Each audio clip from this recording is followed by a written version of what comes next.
ससुराल की बंद रसोई का रहस्य। पूरे घर में तो झाड़ू लगा लिया, अब बेसमेंट ही बचा है, वहां भी झाड़ू लगा लेती हूँ। रागिनी घबराते हुए जोर से बेसमेंट का दरवाजा खोलती है और नीचे उतरती है। वो झाड़ू लगा रही होती है, तभी देखती है कि सामने के बंद पड़े कमरे का ताला हिल रहा है। ये देखकर रागिनी और भी ज्यादा घबरा जाती है। राम राम राम राम राम, हे भगवान बचा लो, मम्मी। और रागिनी बेसमेंट से जल्दी से निकलकर ऊपर हॉल में आ जाती है। रागिनी की आवाज सुनकर बाकी लोग भी वहां आते हैं। लगता है दीदी ने आज बेसमेंट वाला भूत देख ही लिया। चुप कर बहू, कुछ भी बोलती है। आखिर क्या हुआ, बहू बताएगी। ऐसे क्यों घोड़ी जैसी हाँफ रही है। तुलसी दादी की बात सुनकर रागिनी थोड़ा शांत तो हो जाती है, लेकिन उसके चेहरे पर डर अब भी साफ दिखाई दे रहा होता है। बेसमेंट का नाम सुनते ही उसके हाथ कांपने लगते हैं। पूरा परिवार वहीं हॉल में खड़ा रहता है। दादी सा, मैं झूठ नहीं बोल रही हूँ, मैंने अपनी आंखों से देखा था। वो ताला अपने आप हिल रहा था, जैसे कोई अंदर से उसे खोलने की कोशिश कर रहा हो। अरे बहू, जब तुमने जोर से दरवाजा खोला होगा तो हवा के दबाव से ताला हिल गया होगा। इसमें डरने की कोई जरूरत नहीं है, बेकार में राम नाम जपने लगी।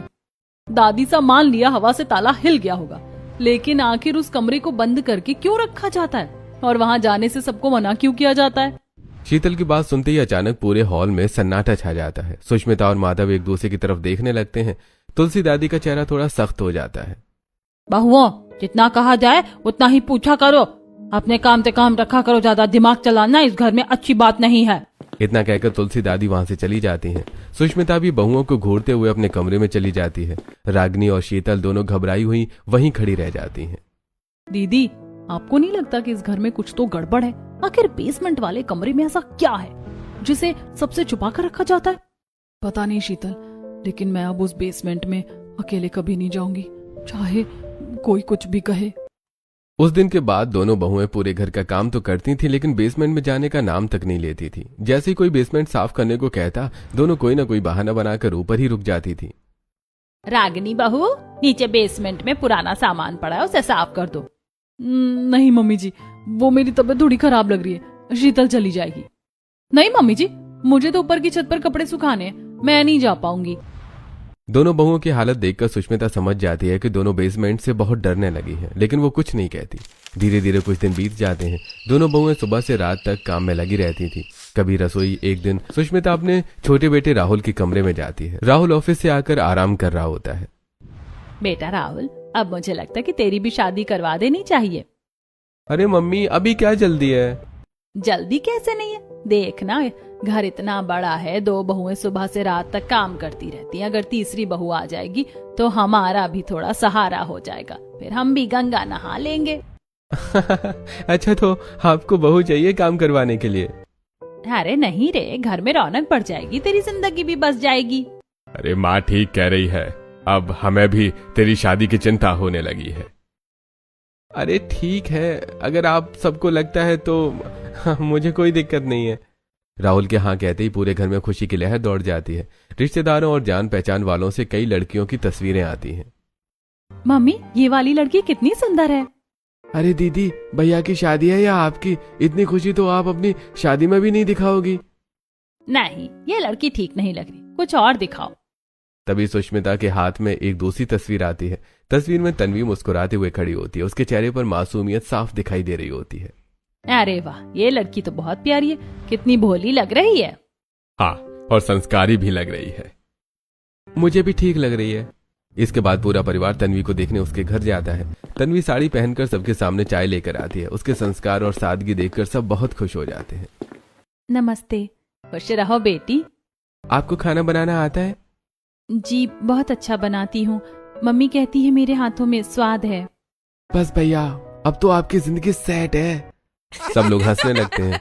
थोड़ी बातचीत के बाद राहुल और तन्वी का रिश्ता पक्का हो जाता है। कुछ दिनों बाद धूमधाम से दोनों की शादी हो जाती है। शादी के बाद तन्वी की विदाई होती है। बैंड बाजे के साथ दुल्हन बनकर तन्वी अपने ससुराल पहुंचती है। जैसे ही हवेली का बड़ा सा दरवाजा खुलता है, इतना बड़ा घर देखकर वो बहुत खुश हो जाती है। वाह, कितना बड़ा और सुंदर घर है। वहीं दूसरी तरफ रागिनी और शीतल उदास चेहरों के साथ तन्वी को देख रही होती हैं। दोनों के मन में एक ही बात चल रही होती है। जैसे हमारी जिंदगी यहाँ आकर बदल गई, अब इसकी भी बदलने वाली है। काश इसे पहले ही सब सच पता चल जाए। लेकिन तन्वी बहुत चंचल स्वभाव की होती है। वो तुरंत दोनों के पास चली जाती है। क्या हुआ दीदी, आप लोग खुश नहीं हो क्या मेरे आने से? अरे नहीं नहीं, ऐसी कोई बात नहीं, हम तो बहुत खुश हैं। हमने तो तुम्हारे लिए डांस भी तैयार किया है। सच में? फिर जल्दी दिखाइए ना। उसके बाद घर में गाना बजता है और दोनों बहुएं नाचने लगती हैं। पूरा परिवार तालियां बजाकर उनका डांस देखता है। आई है शुभ घड़ी, आज बनी मैं बड़ी, अब तक घर की बहू थी अब हूँ जेठानी।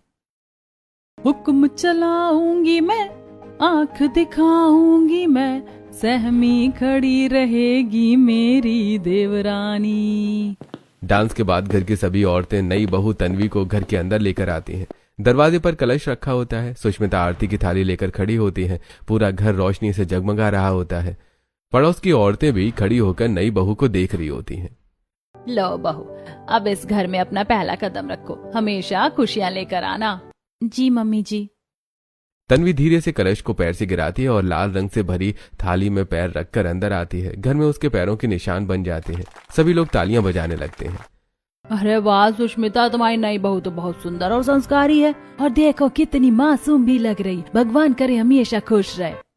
तन्वी सबके पैर छूती है। दादी सास तुलसी उसके सिर पर हाथ रखती हैं, लेकिन तभी उनकी नजर कुछ पल के लिए बेसमेंट की तरफ चली जाती है।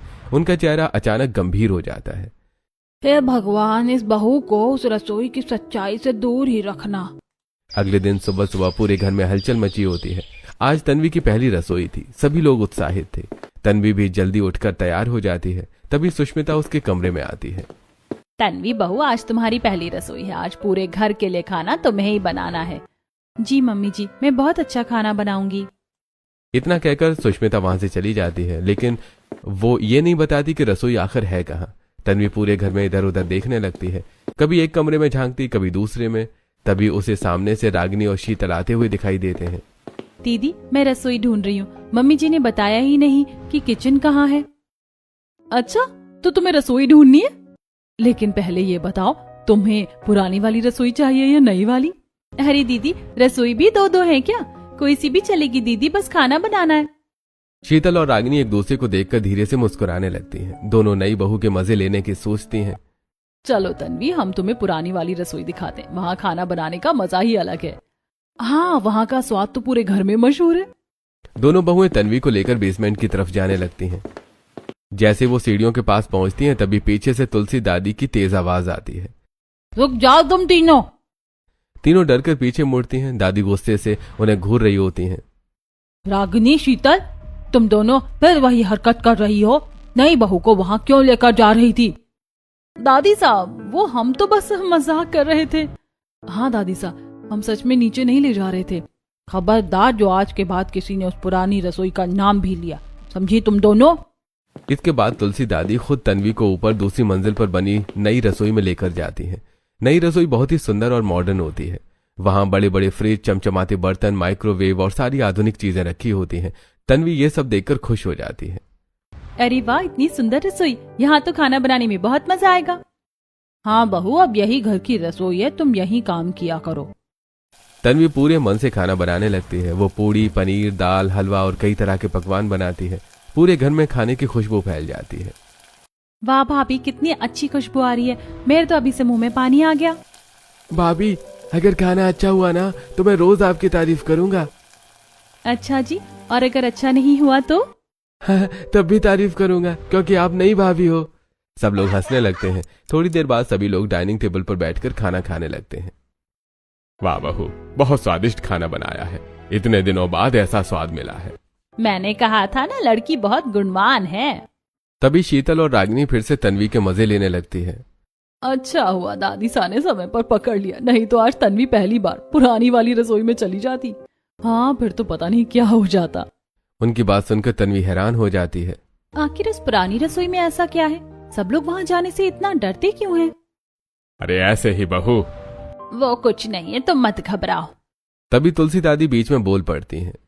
नई बहू हो, अपने काम से काम रखा करो। ज्यादा यहाँ वहाँ करने की कोशिश मत करो। जो जरूरी होगा वो समय आने पर खुद पता चल जाएगा।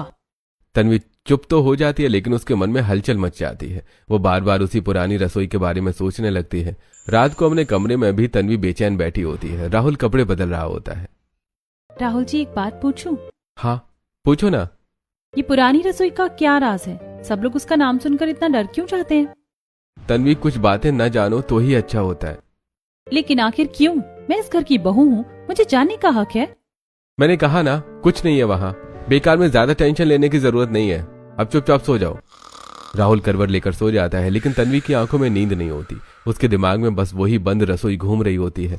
अगले दिन सुबह सुबह पूरा घर सो रहा होता है और दबे पांव बेसमेंट की तरफ जाने लगती है। तभी पीछे से तुलसी दादी की आवाज आती है।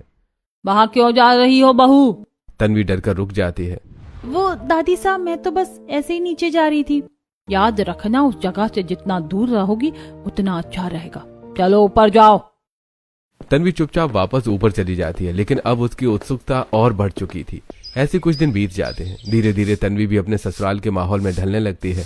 वो सबका ख्याल रखती है, घर के काम करती है और सबके साथ हंसती बोलती रहती है। एक दिन घर के सभी लोग मंदिर गए हुए थे। घर में सिर्फ तीनों बहुएं होती हैं। मौका देखकर तन्वी चुपके से बेसमेंट की तरफ बढ़ती है।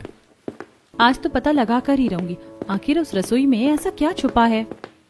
वो धीरे धीरे सीढ़ियां उतरती है। नीचे बहुत अंधेरा होता है। दीवारों पर जाले लगे होते हैं। हवा की आवाज से डरावना माहौल बन रहा होता है। तभी तन्वी की नजर सामने पड़े एक पुराने दरवाजे पर जाती है जिस पर बड़ा सा ताला लगा होता है। यही होगी वो पुरानी रसोई। तभी ऊपर से बेसमेंट का दरवाजा खुलने की आवाज आती है। सीढ़ियों पर किसी के कदमों की ईको गूंजने लगती है। ठक ठक ठक। आवाज सुनकर तन्वी डर जाती है। उसके हाथ पैर कांपने लगते हैं। वो जल्दी से ऊपर की तरफ भागती है। तभी सामने सुष्मिता खड़ी दिखाई देती है। तन्वी, तुम नीचे क्या कर रही थी? मम्मी जी, वो मैं तो बस ऐसे। आज के बाद बेसमेंट के आसपास भी दिखाई मत देना, समझी? तन्वी डरकर ऊपर चली जाती है। एक दिन तीनों बहुएं कमरे में बैठी बातें कर रही थी। बाहर तेज बारिश हो रही थी। अचानक तन्वी फिर वही सवाल पूछ लेती है। दीदी, आखिर उस रसोई के पीछे ऐसा कौन सा राज है जिसकी वजह से घर वाले हमें वहाँ नहीं जाने देते? सच कहूँ तन्वी, हमें भी पूरा सच नहीं पता, लेकिन दादी सा जरूर सब जानती हैं। तभी वहां तुलसी दादी आ जाती है। उनकी बातें सुनकर वो कुछ पल चुप रहती हैं, फिर गहरी सांस लेकर बैठ जाती हैं। आज तुम लोगों को सच जान ही लेना चाहिए। सालों पहले की बात है। वही पुराना घर, वही बेसमेंट वाली रसोई। उस समय घर में मिट्टी के चूल्हे पर खाना बनता था। तुलसी दादी की छोटी बहू पल्लवी बहुत हंसमुख और मेहनती थी। माँ जी, आज मैं पूरे परिवार के लिए खीर बनाऊंगी। खुश रहो बहू, तुम्हारे आने से घर में रौनक आ गई है। पल्लवी रसोई में खाना बना रही होती है। तभी गलती से मिट्टी के तेल का डिब्बा गिर जाता है। तेल पूरे फर्श पर फैल जाता है और अचानक चूल्हे की आग भड़क उठती है। बचाओ बचाओ, आग लग गई। कुछ ही सेकंड्स में पूरी रसोई आग की लपटों में घिर जाती है। पल्लवी अंदर फंस जाती है। वो चीखती रहती है लेकिन कोई उसे बचा नहीं पाता। माँ जी, बचा लीजिए मुझे। पूरा परिवार दौड़ कर आता है लेकिन तब तक बहुत देर हो चुकी होती है। पल्लवी उसी रसोई में जलकर मर जाती है। उस दिन के बाद से हमने उस रसोई को हमेशा के लिए बंद कर दिया, लेकिन कई बार रात में वहां से आवाजें आती हैं। ऐसा लगता है जैसे पल्लवी आज भी वहीं भटक रही हो। हे भगवान, मतलब सच में वहां आत्मा है। इसीलिए हम किसी को वहां नहीं जाने देते। हम नहीं चाहते इस घर में फिर कोई अनहोनी हो। दादी साहब, अब हम कभी बेसमेंट में नहीं जाएंगे। तीनों बहुएं डर के एक दूसरे का हाथ पकड़ लेती हैं। बाहर बिजली कड़कती है और पूरा माहौल और भी डरावना हो जाता है। पल्लवी की मौत की सच्चाई जानने के बाद तीनों बहुएं बहुत ज्यादा डर चुकी होती हैं। रात होते ही पूरा घर उन्हें डरावना लगने लगता है। बेसमेंट की तरफ देखने तक की हिम्मत नहीं होती थी। अगले दिन रात का समय होता है। पूरा घर सो चुका था। चारों तरफ सन्नाटा फैला होता है। तभी अचानक छम छम छम पायल की आवाज पूरे घर में गूंजने लगती है। असल में छोटी नंद ऋचा शरारत कर रही होती है। उसने पैरों में भारी पायल पहन रखी होती है और वो धीरे धीरे तीनों बहुओं के कमरे के बाहर घूम रही होती है। ये कैसी आवाज? इतनी रात को कौन घूम रहा है? तन्वी की आंखें डर से बड़ी हो जाती हैं। उसके पूरे शरीर में कंपकपी छूटने लगती है। पायल की आवाज धीरे धीरे और तेज होने लगती है। छम छम छम। हे भगवान, कहीं ये वही पल्लवी चाची की आत्मा तो नहीं? तभी डर के मारे अपने बिस्तर पर बैठ जाती है तन्वी। ऋचा फटाक से भागकर छत पर चली जाती है। वहां जाकर वो जानबूझकर जोर जोर से चलने लगती है ताकि पायल की आवाज और दूर तक जाए। बगल वाली छत पर पड़ोसन कमला गर्मी की वजह से सो रही होती है। अचानक पायल की आवाज सुनकर उसकी आंखें खुल जाती हैं। वो आधी नींद में सामने देखती है तो उसे सफेद कपड़ों में एक साया छत पर घूमता हुआ दिखाई देता है। अरे बाप रे, ये कौन घूम रहा है छत पर? कहीं भूत प्रेत तो नहीं? कमला डर के मारे तुरंत अपनी चादर सिर पर डाल लेती है। उधर ऋचा जल्दी से नीचे भागती है, अपने कमरे में जाकर पायल उतारती है और चुपचाप सो जाती है। अगली सुबह तीनों बहुएं बहुत डरी हुई बैठी होती हैं। उनके चेहरों पर रात का डर साफ दिखाई दे रहा होता है। मम्मी जी, कल रात मैंने साफ साफ पायल की आवाज सुनी थी। कोई हमारे कमरे के बाहर घूम रहा था। हाँ मम्मी जी, मुझे भी लगा जैसे कोई छत पर चल रहा हो, और रात भर मेरे कमरे की खिड़की अपने आप हिल रही थी। लेकिन उनकी बातें सुनकर घर वाले हंसने लगते हैं। अरे भाभी, आप लोग भी ना हॉरर कहानी सुनकर खुद ही डर गई हो। अरे हाँ तन्वी, तुम्हें वहम हुआ होगा। रात में ज्यादा डरोगे तो दिमाग खुद ही आवाजें सुनने लगता है। लेकिन कोने में बैठा शिवम धीरे धीरे मुस्कुरा रहा होता है, क्योंकि उसे पता होता है कि यह सब ऋचा की शरारत थी। अगली रात शिवम खुद भी मजे लेने का सोचता है। वो एक सफेद चादर ओढ़ लेता है और आधी रात को धीरे धीरे घर में घूमने लगता है। उसी समय रागिनी पानी पीने के लिए कमरे से बाहर निकलती है। तभी सामने सफेद साया देखकर उसकी चीख निकल जाती है। भूत! शिवम तुरंत भागकर अंधेरे में छुप जाता है। रागिनी डर के मारे कांपने लगती है। पूरा परिवार बाहर आ जाता है। क्या हुआ बहू, इतनी जोर से क्यों चिल्ला रही हो? मम्मी जी, मैंने अपनी आंखों से देखा, सफेद कपड़ों में कोई घर में घूम रहा था। अरे फिर वही शुरू हो गई तुम्हारी भूतों वाली बातें। अरे भाभी, कहीं सपना तो नहीं देख लिया आपने? नहीं, मैं झूठ नहीं बोल रही, मैंने सच में देखा था। बस करो बहू, हर बात में भूत प्रेत मत ढूंढा करो। कोई भी रागिनी की बात पर भरोसा नहीं करता। वो बेचारा डर के मारे पूरी रात सो नहीं पाती। धीरे धीरे गर्मी बहुत ज्यादा बढ़ने लगती है। दिन में घर के ऊपर वाले कमरों में बहुत उमस रहती थी। पंखे भी गर्म हवा देने लगते थे। एक दिन सुष्मिता परेशान होकर तीनों बहुओं को बुलाती है। अरे बहुओं, ऊपर तो बहुत गर्मी हो रही है, तुम लोग नीचे बेसमेंट में खटिया लगाकर बैठ जाओ, वहां ठंडक रहेगी। बेसमेंट में? मम्मी जी, वहाँ तो। अरे तीनों साथ रहोगी तो डर कैसा? चिंता मत करो, कुछ नहीं होगा। मजबूरी में तीनों बहुएं नीचे बेसमेंट में जाती हैं। वो वहां साफ सफाई करती हैं और खटिया लगाकर बैठ जाती हैं। पता नहीं क्यों यहाँ आते ही मुझे अजीब सा डर लगने लगता है। मुझे भी ऐसा लग रहा है जैसे कोई हमें देख रहा हो। उधर ऊपर शिवम और ऋचा दोनों मिलकर नई शरारत करने का प्लान बना रहे होते हैं। दोनों ढेर सारी सूखी पत्तियां लेकर सीढ़ियों पर डाल देते हैं, फिर ब्लोअर चलाने लगते हैं। तेज हवा से सारी सूखी पत्तियां उड़ती हुई बेसमेंट में जाने लगती हैं। अंधेरे में वो ऐसे दिखाई दे रही थी जैसे कोई चीज हवा में उड़ रही हो। सरररररर सरररररर। ये क्या उड़ रहा है? हे भगवान, भूत! भागो यहाँ से। तीनों बहुएं डर के मारे बेसमेंट से भागकर ऊपर आ जाती हैं। ऊपर आकर उनकी सांस फूल जाती है। अरे भाभी, नीचे क्या हो गया? वहाँ कुछ उड़ रहा था, जैसे कोई साया। हे भगवान, सच में? दोनों भाई बहन अंदर ही अंदर हंस रहे होते हैं, लेकिन किसी को उनकी शरारत का पता नहीं चलता। एक दिन दोपहर में मजबूरी में रागिनी को बेसमेंट में सफाई करने जाना पड़ता है। पूरा घर ऊपर होता है। रागिनी डरते डरते नीचे झाड़ू लगाने लगती है। तभी ऊपर छुपी ऋचा अपने मोबाइल में डरावनी हॉरर आवाज चला देती है। मुझे मत छोड़ कर जाओ। कौन है वहां? मैं वापस आ गई हूँ। रागिनी झाड़ू फेंककर ऊपर भागती है। उसका चेहरा पूरी तरह से सफेद पड़ चुका होता है। अब क्या हुआ? मम्मी जी, नीचे किसी औरत की आवाज आ रही थी। वो कह रही थी कि वो वापस आ गई है। सब लोग फिर भी उसकी बात पर विश्वास नहीं करते, लेकिन अब तीनों बहुओं का डर पहले से कई गुना बढ़ चुका होता है। धीरे धीरे ऋचा और शिवम की शरारतें बढ़ती जाती हैं। कभी ऋचा काली साड़ी पहनकर रात में घूमती, तो कभी सफेद साड़ी पहनकर घुंघरू और पायल बांधकर छत पर चलती रहती। छम छम छम। रात के अंधेरे में उसकी परछाई देखकर तीनों बहुओं की हालत खराब हो जाती थी। दीदी, मुझे तो अब रात में बाथरूम जाने में भी डर लगता है। मुझे लगता है सच में उस घर में कोई आत्मा है, वरना रोज इतनी अजीब चीजें कैसे हो सकती हैं? और सबसे बड़ी बात, घर वाले हमारी बात पर भरोसा भी नहीं करते। धीरे धीरे तीनों बहुएं इतनी डर जाती हैं कि रात को अपने अपने पतियों से चिपक कर सोने लगती हैं। मुझे बहुत डर लग रहा है, आज आप मुझे छोड़कर कहीं मत जाइएगा। अरे पगली, मैं यही हूं ना, डरने की जरूरत नहीं है। अगर आज फिर पायल की आवाज आई ना, तो मैं बेहोश हो जाऊंगी। अरे तुम लोग भी ना बच्चों जैसी बातें करती हो। मुझे तो अब लगता है वो आत्मा सच में घर में घूमती है। अच्छा बस अब सो जाओ, ज्यादा मत सोचो। हालांकि उनके पति ऊपर से मजबूत बनने की कोशिश करते हैं, लेकिन अंदर ही अंदर वो भी थोड़ा डरने लगे थे। ऐसे ही दिन बीतने लगते हैं। अब तीनों बहुएं घर के अंदर कम और बाहर ज्यादा समय बिताने लगी थी। कभी तीनों घंटों तक पड़ोस में बैठी रहती, कभी बाजार जाने का बहाना बना लेती। मम्मी जी, आज सब्जी ही नहीं मिल रही थी, बहुत दूर जाकर लानी पड़ी, इसीलिए देर हो गई। इतनी देर? हाँ मम्मी जी, वहाँ बहुत भीड़ भी थी।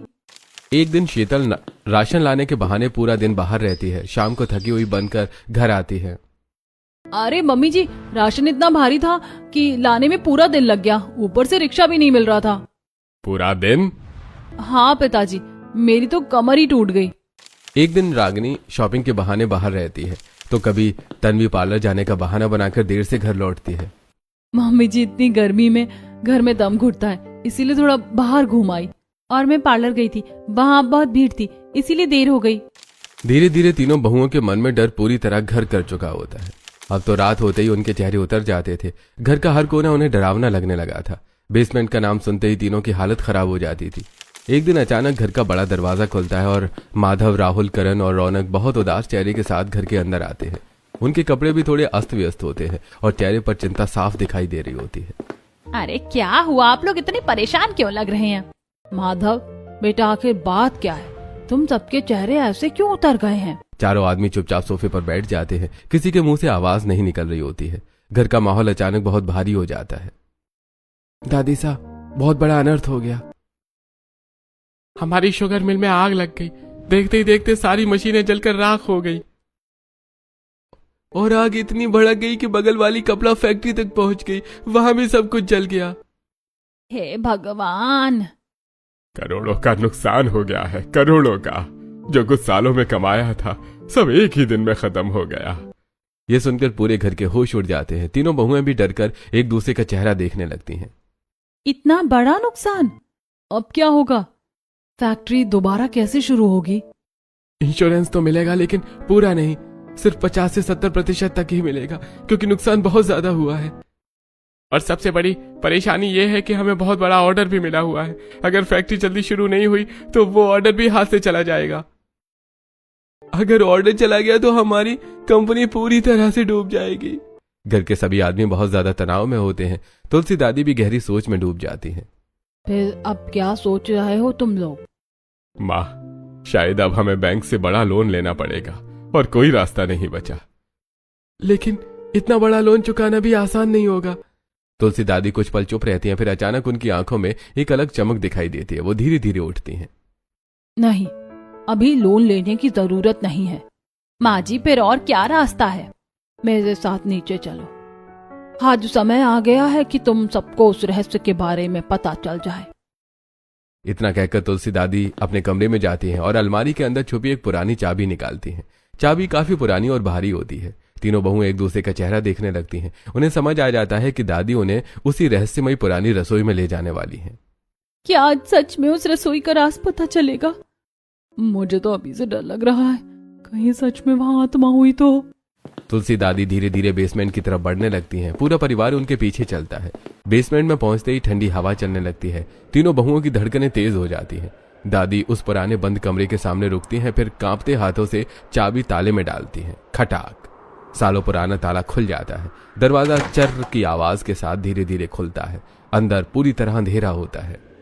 हे भगवान! तुलसी दादी अंदर जाती हैं। वहां हर चीज सफेद चादरों से ढकी होती है। वो धीरे धीरे एक एक चादर हटाने लगती हैं। जैसे ही चादर हटती है, सबकी आंखें फटी की फटी रह जाती हैं। चम चम चम चम, पूरा कमरा सोने की चमक से जगमगा उठता है। वहां बड़े बड़े डिब्बों में सोना भरा होता है। रसोई के बर्तन तक सोने के होते हैं। दीवारों पर सोने की परत चमक रही होती है। हे भगवान, इतना सारा सोना! मैं सपना तो नहीं देख रही। ये पूरी रसोई सोने की है। माधव, राहुल, करण और रौनक भी हैरानी से सब देखने लगते हैं। उन्हें अपनी आंखों पर विश्वास नहीं हो रहा होता। दादी साहब, ये सब? तुलसी दादी एक बड़ा डिब्बा उठाती हैं जिसमें ढेर सारी सोने की ईंटें रखी होती हैं। वो उसे माधव के हाथ में दे देती हैं। लो बेटा, इससे फैक्ट्री दोबारा शुरू कर दो। माँ, आपने इतने सालों तक ये सब छुपा कर रखा। लेकिन माँ जी, वो पल्लवी चाची और आत्मा वाली कहानी। तीनों बहुएं भी दादी को हैरानी से देखने लगती हैं। दादी सा, क्या वो सब झूठ था? मतलब यहाँ कोई आत्मा नहीं भटकती? आपने तो हमें डरा कर आधा पागल कर दिया था। तुलसी दादी हल्का सा मुस्कुराती हैं और फिर धीरे धीरे बैठ जाती हैं। हाँ बहुओं, वो कहानी झूठ थी, लेकिन उस झूठ के पीछे बहुत बड़ा कारण था। वो आजादी के समय की बात होती है। उस समय अंग्रेजों का राज था। हमारा परिवार बहुत बड़ा खानदानी परिवार हुआ करता था। बड़ी हवेली, नौकर चाकर, खेत, दुकानें, सब कुछ था उनके पास। लेकिन धीरे धीरे अंग्रेजों के अत्याचार बढ़ते जा रहे थे। जहां भी अमीर परिवार दिखाई देता, अंग्रेज उनका सामान छीन लेते थे। ऊपर से चोर डकैतों का डर भी बढ़ गया था। एक दिन मेरे ससुर जी परिवार के साथ बैठे होते हैं। अरे, अगर हमने कुछ जल्दी नहीं किया तो अंग्रेज हमारा सब कुछ लूट कर ले जाएंगे। फिर अब क्या करेंगे जी? हमें अपनी सारी दौलत छुपानी पड़ेगी, ऐसी जगह जहां किसी को शक भी ना हो। उसके बाद उन्होंने अपनी जमीनें, दुकानें और बाकी संपत्ति धीरे धीरे बेचनी शुरू कर दी, लेकिन किसी को पता नहीं चलने दिया। अरे ठाकुर साहब, आप अपनी जमीन क्यों बेच रहे हैं? क्यों, क्या करें भाई, कारोबार में बहुत नुकसान हो गया। अब तो हालत खराब हो चुकी है। धीरे धीरे उन्होंने सारी दौलत को सोने में बदलना शुरू कर दिया। बड़े बड़े डिब्बों में सोना भरवाया गया। पैसा कोई भी चुरा सकता है, लेकिन अगर सब कुछ सोने में बदलकर छुपा दिया जाए तो हमारी आने वाली पीढ़ियां हमेशा सुरक्षित रहेगी। उसके बाद उन्होंने हवेली के बेसमेंट में गुप्त रूप से एक रसोई बनवाई। बाहर से दिखने में वो बिल्कुल साधारण रसोई लगती थी, लेकिन अंदर पूरी तरह सोना छुपाया गया था। अरे ठाकुर साहब, इतनी गुप्त जगह पर रसोई क्यों बनवा रहे हैं? जितना कहा जाए उतना ही काम करो, ज्यादा सवाल मत पूछा करो। रसोई बनने के बाद उन्होंने वहां बड़ा ताला लगा दिया और पूरे गांव में खबर फैला दी कि उनका परिवार अब गरीब हो चुका है। अरे भाई, ठाकुर साहब तो पूरी तरह बर्बाद हो गए, अब उनके पास कुछ नहीं बचा। यही कारण था कि वो ना चोर उनके घर आते थे और ना अंग्रेजों को उन पर शक होता था। उसी दिन से ये रहस्य सिर्फ घर के बड़े लोगों तक ही सीमित रहा, ताकि कोई बाहर वाला इस सोने के बारे में ना जान सके। माँ, आपने आज हमारा घर बर्बाद होने से बचा लिया। अगर ये सोना नहीं होता तो शायद हम सब खत्म हो जाते। दादी सा, आपने तो हमें सच में डरा ही दिया था। हम तो सच में आत्मा समझ बैठे थे, और ऊपर से ऋचा और शिवम की शरारतों ने तो हमारी जान ही निकाल दी थी। इतना सुनते ही ऋचा और शिवम धीरे धीरे मुस्कुराने लगते हैं। वो हम तो बस थोड़ा मजाक कर रहे थे।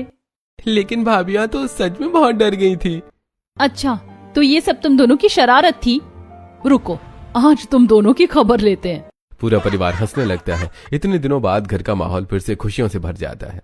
लेकिन याद रखना, ये राज सिर्फ घर की 4 दीवारी तक ही रहना चाहिए। अगर बाहर किसी को पता चला तो मुसीबत खड़ी हो सकती है। जी, ये रहस्य हमेशा रहस्य ही रहेगा। जी, ये रहस्य हमेशा रहस्य ही रहेगा। कुछ दिनों बाद, अरे दीदी, याद है पहले हम इसी बेसमेंट में आने से डरते थे, और अब देखो यहीं बैठकर आम खा रहे हैं।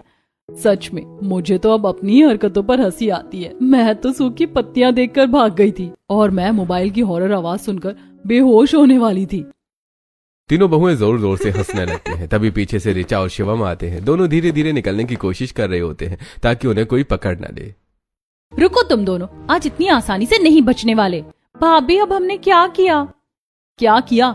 रात रात भर भूत बनकर हमें डराते थे ना, आज हिसाब बराबर होगा। अरे भाभी, वो तो बस थोड़ा सा मजाक था। अच्छा, तो तुम्हारे लिए मजाक था और हमारी जान निकल रही थी। तीनों बहुएं मिलकर ऋचा और शिवम की अच्छी खैर लेती हैं। कभी उन्हें बेसमेंट साफ करवाती, कभी ढेर सारे बर्तन धुलवाती, तो कभी बाजार से भारी सामान उठवाती। दादी सा, देखिए ना, भाभी हमसे नौकरों जैसा काम करवा रही हैं। बिल्कुल सही कर रही हैं। जितना डराया है ना तुम दोनों ने, उतनी सजा तो बनती है। अब पता चलेगा भूत बनने का नतीजा। पूरा घर हंसी मजाक से गूंजने लगता है। अब घर में पहले जैसी उदासी और डर नहीं रह गया था। उधर फैक्ट्री दोबारा शुरू करने का काम भी तेजी से चल रहा होता है। सोने की मदद से नई मशीनें खरीदी जाती हैं। मजदूर फिर से काम पर लग जाते हैं। राहुल, करण और रौनक दिन रात मेहनत करने लगते हैं। माँ, आपकी दूर की सोच ने आज हमारा सब कुछ बचा लिया, वरना हम सड़क पर आ जाते।